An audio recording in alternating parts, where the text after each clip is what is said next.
그다음에 이제 판결까지 맞춰지면 다시 이제 1심 절차의 시작 조문인 248조가 되는데 그건 이미 했으니까 쭉 1심 절차 시작부터 판결까지 됐고 확정까지 이르렀다라는 상황에서 이제 상소와 재심 이런 부분이 있고 한편 복잡한 소송으로서 이제 객체적으로 복잡한 소의 객관적 병합이 있고 주체적으로 복잡한 다수당사 소송이 있다라는 건데 그 가운데 지금 객체적으로 대상으로 복잡한 것이 소의 이제 병합으로서 청구의 병합으로서 원시적으로 병합되어 있는 틀이 소의 객관적 병합이 원시적으로 있을 수도 있고 후발적으로도 발생할 수 있는데 후발적으로 발생하는 것 중에 원고가 후발적으로 발생시키는 것을 소의 변경이라고 하는데 일단 소의 변경이 교체적으로 교환적으로 변경되는 경우도 있고 추가적으로 변경되는 경우도 있는데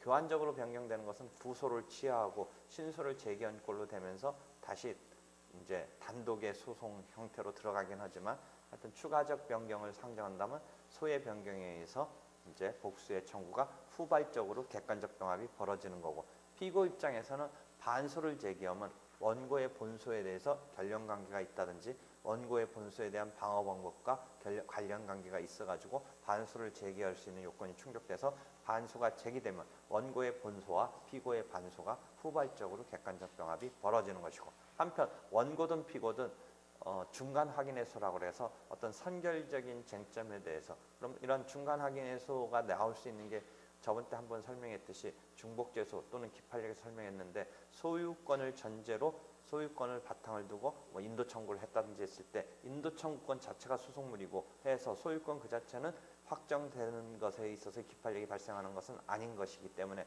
소유권 그 자체의 선결적인 쟁점에 대해서 중간에 소송 도중에 아예 병합해서 확인 소송을 낼 수 있는 게 원고 입장에서 소유권 확인을 내든지 거꾸로 피고 입장에서 소유권을 다퉈서 부존재한다고 낸다든지 하는 식으로 병합해서 낼 수 있는 틀을 중간 확인해소라고 하고 원고든 피고든 낼 수 있는 것이고 그러한 중간 확인해소가 나오면 역시 후발적으로 소가 객관적 병합이 벌어지는 것이죠. 그럼 각각의 조문은 248조 구조 등 쭉 가다가 소재기에 가다가 몇 조문 지나가다 보면 253조에 소의 객관적 병합이라는 조문이 나와요.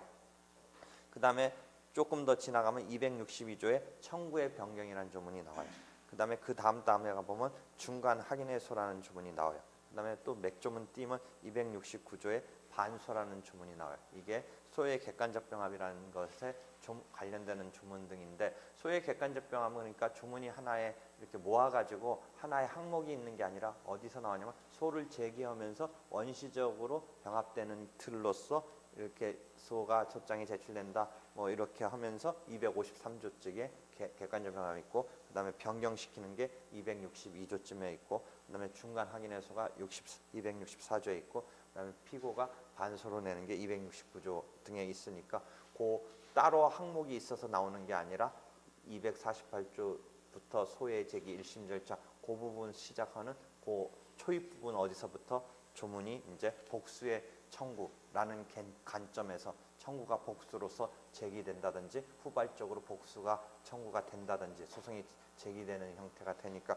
그런 것을 이해하고요. 그다음에 청구의 변경하고서 우리가 자주 쓰이는 게 소변경을 했을 때 이제 그 요건과 반소의 요건 등이 이제 자주 검토되는 것이니까 이해를 하고 그다음에 청구의 변경에 대한 시효 중단은 그 자체가 하나의 신소 제기 교환적 변경이 됐다라고 한다면 그 부분만이 이제 하나의 새로운 소송 제기처럼 돼서 시효 중단 등이 그렇게 되는 것 이런 것을 한번 어디서 우리가 봤냐면 어떤 경우에 이런 상황이 벌어졌었어요. 하나 최근 판례인데 채권자 대리소송을 냈던 채권자가 그 피대위 채권을 양수해서 내면서 시효가 애초에 중단시켜놨던 것이 양수해서 냈을 때 기준으로 하면 구청구는 채권자 대리소송을 취하하고 스스로 이제 완전히 생으로 자기가 이제 원고로서 그러니까 아까도 채권자 대리소송도 원고이긴 하지만 그건 대위권에 기한 소송이었고 그 피대위 채권을 스스로 양수받아서 이제 본격적인 자기가 주인으로서 내게 된 시점에서의 소변경은 구소를 취하고 냈다라고 새로운 추가를 했다라고 본다면 그 새로운 추가를 한 시점에서 CO가 완성되는 그런 상황이었던 사안에서 채권자 대위 소송에 있어서의 피대위 채권의 양수라는 것은 기존 거를 승계했다라고 볼 수 있는 그런 상황 등을 감안해서 CO 중단은 애초께 유지된다. CO 중단은 애초께 유지된다. 그런 판례를 한번 보면서 이렇게 청구의 변경에 대한 CO 중단을 이야기했고,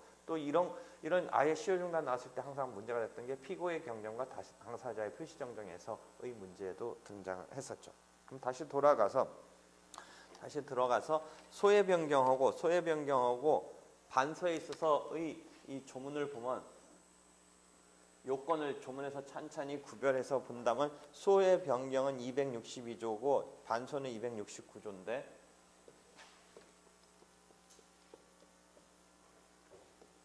대충 각각의 요건을 보면 그 요건의 아주 중요한 포인트는 뭐예요? 청구의 기초에 동일성이 있어야 돼요. 근데 반서의 경우는 뭐예요? 원고의 청구 내지는 방어 방법과 관련 관계가 있어야 된다. 이렇게 되어 있어요. 물론 소송 계속 중이어야 되죠. 그 전제는 소송 계속 중이라는 건 마찬가지. 그러니까 1심, 2심 뭐 등등 소송 계속 중인 상태에서 내는데, 그렇지만 완결을 현저하게 이제 지연시킨다든지 하는 상황은 안 돼요. 그러니까 사실심 계속 중이면 가능한데 사실심 계속 중이라도 거의 뒷박치듯이 뒤늦게 나오는 건 안 된다. 그러니까 일반적으로는 넉넉하게 사실심 계속 중이면 가능은 한데 그게 어떤 소송을 이제 지연시킨다. 소송 절차를 지연시키는 이런 상황이면 안 된다라는 거죠. 그 다음에 후발적으로 객관적 병합의 요건을 갖춰야 되게 된다라는 객관적 병합의 요건을 갖춰야 된다. 관할 같은 것 등은 25조의 관련 재판적의 적용 같은 게 있을 수 있겠죠. 25조의 관련 재판. 이런 등등의 요건을 갖춰야 되는데, 다만 항소심에서 반소 제기에 대해서는 항소심 가서 조문을 보면 항소심에서 반소 제기에 대해서는 어떻다? 반소를 제기하면 그 반소 부분이 항소심에서 청구로 나오니까 1심에서 한 신급이 누락된 채 항소심에서 나오는 상황이 되니까 역시 그런 어떤 조문 처리에서 어떻다고 그랬어요? 그 불이익을 받는 자가 오케이 하면 되니까 일단은 상대방이 동의해주면 가능하다. 그 다음에 상대방 동의와 버금가게 또 하나 요건이 뭐가 있었어요? 1심에서 충분히 청구로서는 이제서 반소로 나왔지만 뭔가 반소로 꺼리로 등장하는 그런 꺼리의 싸움이 1심에서 다툼이 있었다. 그 다음에 반소로 나왔다니까 1심에서 그런 게 심리가 어느 정도 등장했다라면 그것은 괜찮다라는 게 반소에 있어서의 어떤 특이하게 항소심에 있어서의 반소에 대해서는 그 부분에 대해서 상대방이 동의를 한다든지는 1심에서 어느 정도 그것에 대해서 심리가 방어 방법 등으로 나타나고 있었을 때는 무방하다라는 게 412조의 조문이죠. 그래서 412조 조문을 한 번만 반서에 대한 거 읽어줘 볼래요? 412조. 그 지금 내가 설명한 조문이 나올 거예요. 412조. 그렇죠. 이게 신급의 이익이 어느 정도 확보됐다고 볼 수 있는 방어적인 싸움이 있었다. 청구 그 자체는 아니었지만 그다음에 동의가 있었으면 된다. 이게 앞에서 뭐하고도 비슷한 이런 내가 상황을 한번 설명했냐면 항소심에서 1심 판결을 취소하고 보통은 자판한 게 원칙인데 필수적으로 환송하는 경우 등에서도 환송하되 다시 이제 뒤집어서 뭐 거기에서 환송하는 것이 부적법 각하 판결이기 때문에 환송을 하는 것인데 이미 충분히 그 부분에 대해서 본안급으로의 어떤 의미 있는 싸움에서 뭐 되어 있었다든지 아니면 그 동의를 했다든지 하는 조문이 418조인가요? 뭐 어제 한번 했던 조문이요. 한번 그것도 다시 읽어줘 볼래요? 비슷한 구조니까. 418조 소가 부적법하다고 각하한 제1심 판결을 취소하는 경우에는 항소법원은 사건을 제1심법원에 환송하여야 한다. 다만 제1심에서 본안 판결을 할 수 있을 정도로 심리가 된 경우 또는 당사자의 동의가 있는 경우에는 항소법원은 스스로 본안 판결을 할 수 있다. 여기도 동의라는 게 어떤 그런 것에 있어서 그 괜찮다라고 동의라는 걸 걸 때는 그자의 사익적인 어떤 이익 때문에 확보해 주려고 했던 건데 스스로 괜찮다고 하면 괜찮다 이런 논리죠. 그래서 그런 지금 주문 소송 절차를 지연시키는 이런 요건과 사실심 소송 계속 중에 가능하다라는 것은 총칙적인 절차의 흐름상은 가능하지만 근데 이제 어떤 구체적인 시점에서 절차의 지연을 초래하는 소외 변경이나 반소는 안 된다 이런 상황이죠. 그래서 이런 네 개 요건인데 요 요건과 요 요건은 이제 반소의 경우는 항소심에서 동의를 필요로 하는 요것 때문에 조금 차이는 발생하지만 그것을 무시하고 읽으면 큰 차이는 없는 상황이 같은 요건이 되는데 요 요건이 조금 차이가 있어요. 청구의 기초의 동일성과 관련 관계, 뭐 뉘앙스는 뭔가 연관은 있어야 된다는데 청구의 기초의 동일성은 원고의 청구의 기초의 그러니까 애초에 청구와 기초의 동일성이 있어야 되는 것의 의미가 뭔가는 또 여러 가지 막 학설이 있어요. 근데 그 학설에 따라서 이해해봤자 뭐 무슨 경제적 이익이 동일하다든지 뭐 사실관계가 뭔가 쟁점이 공통하다든지 뭐 이런 식의 생각은 할 수 있어요. 그러니까 뭐냐면 애초에 뭐 이런 상황이에요. 애초에 자기 물건이라고 주장하면 그 물건 반환 청구 소송을 했는데 물건 반환 청구 소송을 했는데 피고 입장에서는 자기 피고 입장에서 소유권을 주장해요. 그래서 싸움이 되고 있어요. 근데 그게 피고가 자면서 불을 냈어요. 그 물건에 대해서. 그랬을 때 원고 입장에서는 그 물건에 반환 청구를 하는데 피고는 피고대로 그 물건에 대해서 소유권 주장을 하면서 싸움이 됐다가 피고가 그걸 불을 태웠어요. 그럼 원고 입장에서 그 물건 반환 자체는 그대로 진행해봤자 의미가 없으니까 손해배상 청구로 바꿔요. 그 물건값에 해당하는. 그럼 싸움의 그 기초는 사실은 동일해요. 피고의 소유권으로 판명되면 반환할 필요가 없는 거고 피고의 소유권이 아니면 반환해야 되고 그럼 손해배상에서도 피고의 소유권으로 보면 그 화재낸 피고 스스로 자기 물건 자기가 화재냈으니까 손해배상 해줄 필요 없는 거고 피고께 아니면 원고가 되면 손해배상 해줘야 되니까 결국 싸움의 내용은 뭐예요? 그 물건의 소유권이 누가 있느냐 없느냐 뭐 이거 싸움의 핵심인 것이 물론 손해배상은 이제 뭐 손해배상 받기 위해서는 그 물건에 불낸 게 잘못되냐 아니냐 이런 거가 이제 가미돼서 받는 거지만 결국 피고 거면 지껏 지가 불질러 놨으니까 뭐 만약 그게 어떤 방화죄로 형사법으로 문제될지언정 이 손해배상 영역에서는 지껏 지가 태웠으니까 손해배상 할 필요가 없는 거예요. 그러니까 결국은 애초에 반환 청구와 손해배상 청구는 기초에 있어서는 소유권이 네 거냐 내 거냐 싸움이었다면 기초의 동일성이 있다는 거죠. 그러니까 굳이 그런 경우에 있어서 이제 소외 변경을 인정해줘도 무방한 거죠. 애초에 거는 물건 인도 청구고 두 번째 바꾸려는 청구는 손해배상 청구이긴 하지만 별개의 사건이지만 청구의 기초가 동일한 거죠. 이해되겠죠?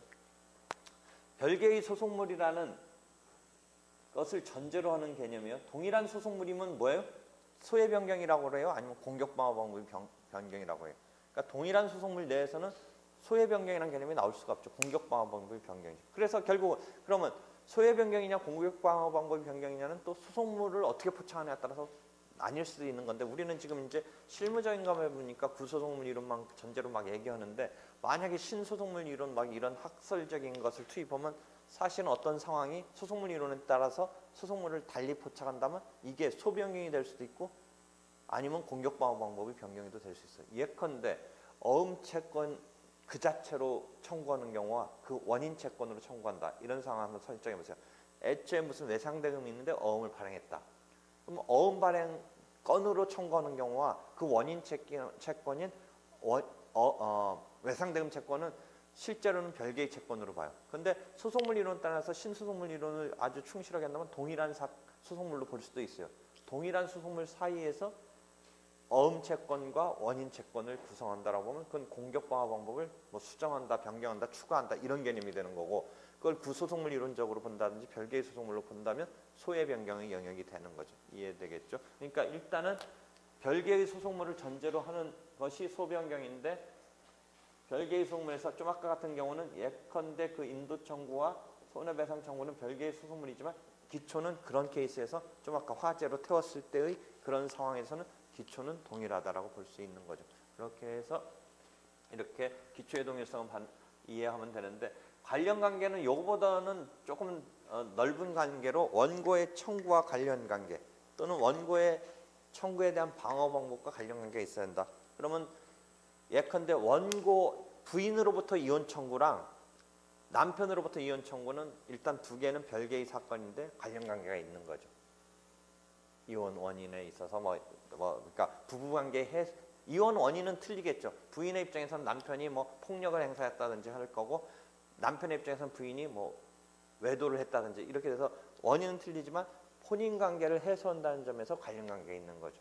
그렇죠. 물론 그 원인 관계가 뭐 똑같을 수 있는 상황은 지금 뭐 만들어내기는 쉽지 않겠네요. 그러니까 혼인 관계를 완전히 이제 해소한다는 점에서 관련 관계가 있는 거죠. 그 경우는 혼인 관계를 해소한다. 아니면 원고의 청구에 대한 방어 방법과의 관련 관계는 어제 뭐 하나 설명했어요. 원고의 청구가 1억 원 어떤 외상대금 청구가 들어왔는데 피고 입장에서 원고에게 대여금이 1억 5천이 있다라고 할 때 그게 1억 같으면 상계는 할지언정 반소는 된다 안 된다? 상계는 동종의 채권이고 뭐 변제가 왔다든지 하는 요건을 충족했다는 전제에서 가능한 거죠. 원고의 대여금 청구에 대해서 피고 입장에서 원고의 외상대금 채권 뭐 어느 쪽이다 하여튼 원고의 외상대금 채권에 대해서 피고의 대여금 채권은 동종의 금전 채권이니까 상계는 되는데 같은 금액으로는 반소는 안 돼요. 무조건 반소가 되는 게 아니라 아닌 게 이건 관련 관계가 없단 말이죠. 그런데 만약 1억 5천이면 어떻게 설정할 수 있어요? 상계 항변을 1억만 하고 나머지 5천만 원을 반소로 한다는 말은 성립이 되는 말이죠. 1억 원은 상계 항변을 하고 짜투리 나머지 5천만 원은 방어 방법인 상계와에 있어서의 그 같은 채권으로서 관련성이 있는 그 부분으로서 되는 거죠. 이해되겠어요? 그러니까 원고의 청구 또는 청구에 대한 방어 방법과의 관련 관계 뭐 이런 게 요건인 거죠. 그래서 이 요건을 잘 이렇게 대비해서 이해해 두면 돼요. 그래서 그런 상황 원고의 청구 또는 방어 방법과의 관련 관계가 요건이 된다라는 것이죠. 그렇게 해서 소외 변경과 반소의 요건을 잘 파악을 하되 실제는 이렇게만 파악하는 거에 그치는 게 아니라 실제 사례에서 적용을 해야 되는데 아까 말한 대로 소변경에 있어서 반소에 있어서 내가 예를 하나씩 설명을 해줬으니까 그렇게 해서 이해하도록 하세요. 그 다음에 중간 확인에서는 아까 말한 기판력과 관련해서 이유증의 판단에 선결적인 어떤 법률 관계에 대해서 기판력이 생기지 않는 것과 관련해서 중간 확인의 이런 것을 개념을 이해하면 되겠죠. 그렇게 해서 정리를 하면 될 거예요. 그래서 소의 객관적 병합까지가 일단 큰 흐름은 그렇게 됐네요. 객관적 병합에서 이제 예비적 병합하고 선택적 병합이 이제 본래의 이제 소의 객관적 병합이라 해서 원시적으로 낼 때 단순한 병합도 있고 선택적 병합도 있고 예비적 병합이 있는데 그것은 일부 판결에서 지금 조금씩 설명을 했죠. 그 다음에 이때의 예비적 병합과 선택적 병합, 즉 예비적 병합은 주의적 내지는 1차적으로 내세운 청구가 인용될 것을 해제 조건으로 라는 의미인데 이 예비적이란 의미, 선택적은 이제 택이라는 의미인데 이게 공동소송에서 예비적 공동소송에서 종래 예비적 공동소송, 주관적 예비적 병합의 틀에서도 똑같이 주의적 피고가 내세운 자의 청구에 대한 것이 인용될 것을 해제 조건으로 예비적 피고에 대한 청구를 판단을 바란다라는 개념에서는 예비적 피고의 지위가 불안정하다든지 하는 문제가 있어서 부적법하다고 본 게 실문데 70조에서 그러한 해제 조건으로 하는 그 부분을 빼버리면서 주의적 부분에 대한 청구가 인용되더라도 예비적 피고 등에 대한 청구도 그대로 판단이 있어야 된다. 즉 기각 판결을 해줘야 된다라는 식으로 70조 2항이 규정을 하면서 예비적 선택적 공동소송을 적법하게 끌어들이면서 일정한 요건과 그 절차 진행에 대해서 규율하게 된 70조가 공동소송에서 마련되어 있죠. 다시 돌아와서 예비적 병합에 있어서 또는 선택적 병합에 있어서 여러 가지 복잡한 문제가 발생하는데 일부 판결과 관련해서 다시 이야기한다면 아까 문제에서도 봤지만 단순 병합의 경우는 일부 판결이 가능하니까 판단이 안 된 것에 대해서 청구 부분이 안 된 것에 대해서 재판의 누락과 추가 판결로 해결하면 되겠지만 예비적 청구와 선택적 청구 등에 있어서는 뭔가 분리돼서 일부 판결을 할 수 있는 게 아니니까 그 판단이 일부분 빠진 청구 부분에 대해서는 예컨대 주의적 부분에 대한 것이 기각됐으면 예비적 부분에 대한 판단으로 들어갔었어야 되는데 주의적 부분만 기각하고 예비적 부분에 대한 판단을 안 했다든지 한편 주의적 부분에 대한 청구가 인용됐다면 예비적 공동소송과 달리 여기서는 당연히 예비적 부분에 대한 판단이 없는 게 이상한 건 아니죠. 그 자체가 전체적인 판결로서 문제 있는 건 아니죠. 그러니까 주의적 부분이 기각되면서 예비적 부분에 대한 판단을 안 한 그러니까 그런 부분이 문제가 되는데 이 경우에 예비적 공동소송에 있어서는 일부 분리를 해서 할 수가 없는 거니까 그 경우에 있어서 재판이 잘못된 것은 재판의 누락으로 추가 판결할 게 아니라 전체적으로 잘못돼서 상소에서 그것을 취소시키고 다시 판단을 제대로 해야 되는 이런 틀인 것을 이해를 해야겠죠. 그래서 그 점에 대해서 이해를 하고요. 그렇게 해서 이제 소외 객관적 병합까지가 정리됐고요.